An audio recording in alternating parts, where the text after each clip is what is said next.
Buenos días. Desde la Escuela de Voluntariado de la Universidad Católica de Valencia queremos ofreceros el Verano Solidario 2020.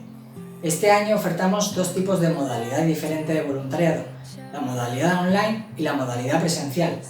En la modalidad online tenemos dos programas, Intergeneraciones en el ámbito de las personas mayores y Por la inclusión en el ámbito de la diversidad funcional. Y en la modalidad presencial tenemos 5 programas, Enseñando Aprendo en el ámbito de la infancia, Jóvenes y mayores en el ámbito de las personas mayores, Entre amigos en el ámbito de la diversidad funcional, Más que jóvenes en el ámbito de jóvenes en riesgo de exclusión social y Casal de la Pau en el ámbito de la exclusión social. La modalidad presencial estará sujeta a la situación actual frente al COVID-19.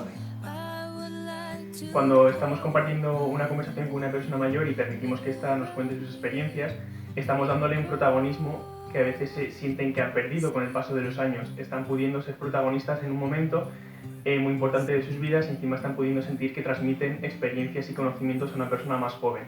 Esto anímicamente es fenomenal para ellos y encima permite enriquecer una relación y demostrar respeto hacia una persona más mayor, que es un valor que en esta sociedad parece más carente a día de hoy. Por otro lado, la persona más joven puede aprender de experiencias que han sido acumuladas a lo largo de toda una vida y que por su pronta edad, por su juventud, todavía no conocen. Por tanto, esta relación es enriquecedora bidireccionalmente. El programa de voluntariado Jóvenes y Mayores consiste en un plan de acompañamiento emocional a las personas más afectadas por esta crisis, las personas mayores. Básicamente, este proyecto de voluntariado consiste en acudir a su domicilio para realizar con ellos gerontogimnasia y musicoterapia. Y por supuesto, si lo necesitan y si nos lo piden o si nos ofrecemos, pues hacerles la compra, pasar tiempo con ellos, jugando a juegos de mesa, teniendo conversaciones amenas. A pesar de que este proyecto todavía esté pendiente de autorización por las circunstancias que estamos viviendo, la idea es que se desarrolle durante todo el mes de julio, un día a la semana.